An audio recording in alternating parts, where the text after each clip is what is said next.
Earlier this year, Pinterest launched a new integration with Instagram, which means that you can connect the two platforms together and auto post your Instagram posts to Pinterest as pins. This is such a cool feature. I love it, as long as you're doing it right, okay? So we're going to talk through exactly what you need to do to switch this on and how to make sure that those posts coming from Instagram are actually optimized for Pinterest as well. I'm Faye, I'm a Pinterest expert, and I've been working with solo business owners since 2020, helping them get more traffic back to their website from Pinterest. So if you're curious about learning more about how Pinterest can benefit your business, please subscribe and follow along. I love this feature because it supplies Pinterest with fresh content, which it really wants, on a regular basis. So if you are, really regular at posting on Instagram and you're not so good at posting on Pinterest, it can just help to plug the gaps on those days that you're not able to create something for Pinterest. I think it's a great addition to your toolbox. And when you know how to utilize it properly, it can be a really effective part of your strategy. So when you claim your account, you get this extra clickable link here, which will go through to your Instagram account, which is a really nice touch. So to integrate your account with Pinterest, you just go into your settings, which is in this drop-down menu over here, and you're going to go into your claimed accounts tab. And here you will see the Instagram connection. I'm going to talk through what all of this means now. So we can see here it says your auto-published pins will be saved to your profile or boards. Private Instagram posts will be visible when auto-post published. If your Pinterest account or board is private, posts will not be visible to pinners. So that means that if you post some private Instagram posts, that will still come across to Pinterest and be public. So just be aware of that. If you don't want people to see those posts, then you will need to save them into a private board. So when you set this up, all of your pins go into one board. You can't filter them into different boards. They're all going to go into the same board and the same destination, which is why it's really important that you take a moment to decide what this board's going to be called and how it represents your business.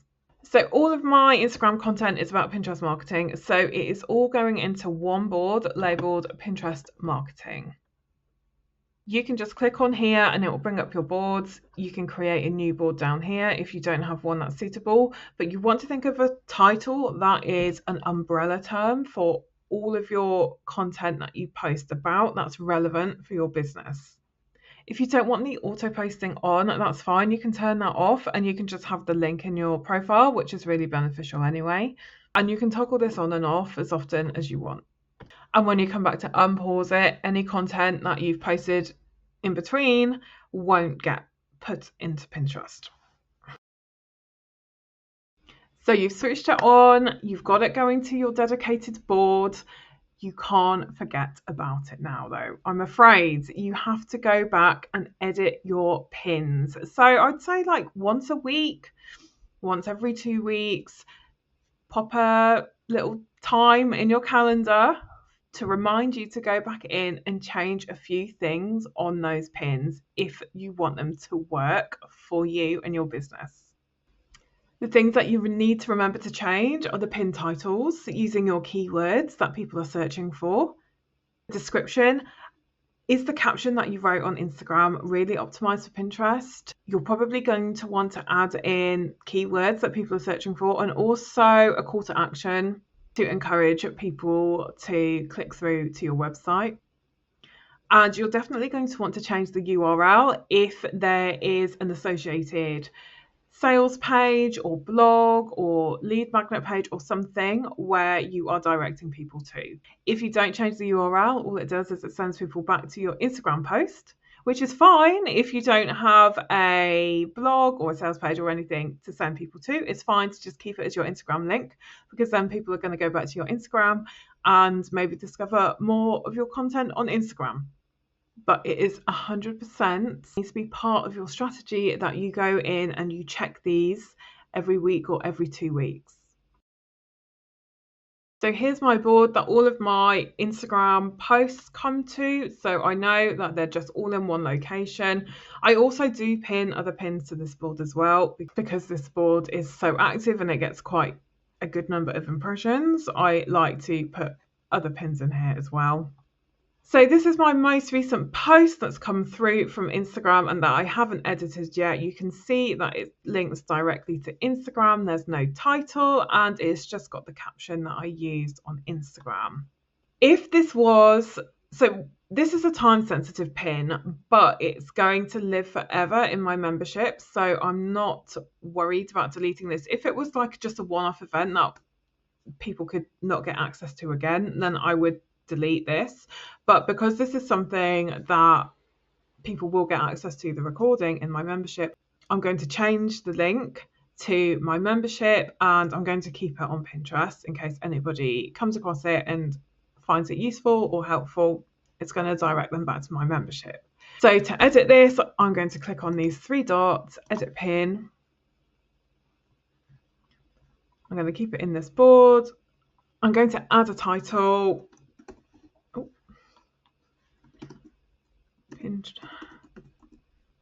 Pinterest ads for beginners. I'm going to change this pin description. Then I'm going to scroll down and I'm going to change the URL to my membership. Okay, I'm happy with that. I'm going to save. And now we can see it's changed the link. We've got a title. Description's been changed. Literally just takes a couple of seconds to go through. Another thing I just want to point out is that if you are creating a carousel on Instagram, that will pull through every single slide of your carousel, which can be a bit annoying. When that happens to you, what you need to do is when you're checking through these pins that have come from Instagram, you need to just go and have a look and see if any of those carousel slides just don't make sense. Like if you've got, that last slide in the carousel and it says something like, follow me on Instagram and things like that, then you might just want to delete that slide. But some of them have some like good information in them and they stand alone. So that's totally okay to keep those. I've got these like all linking to a blog because most of my content comes from my blog, you see, so I can link it back. And I am going to create another video after this one about how to reverse engineer your Instagram posts so they are as optimized as possible for Pinterest. So if you're interested in that, please subscribe to be notified of when that video is released. So I absolutely do recommend turning this feature on. I think it's really great. You just need to remember to go back in and check and make those changes so that your pins are optimized, so that they're more likely to be found by people in search, and so Pinterest can understand what your pin is about and who it should show it to. And in fact, one of the reasons that I do still post to Instagram now is because I know it's going to be auto-posted back to Pinterest. Otherwise, I would seriously consider not being on Instagram at all. So what I do now is, because I'm really focusing on Pinterest and my evergreen strategy, is I'm optimizing my Instagram posts for when they're going to be pulled through to Pinterest. I'm literally only posting to Instagram for them to be auto-posted to Pinterest. So I kind of reverse engineer my Instagram posts with the ultimate view of them being on Pinterest, and I will show you in the next video how I'm going to do that. So if you're interested in watching that, please subscribe. That video is going to be coming in the next week or so. If you've got any questions about anything that I've mentioned in this video, please pop them in the comments and I'll reply to you as soon as I can.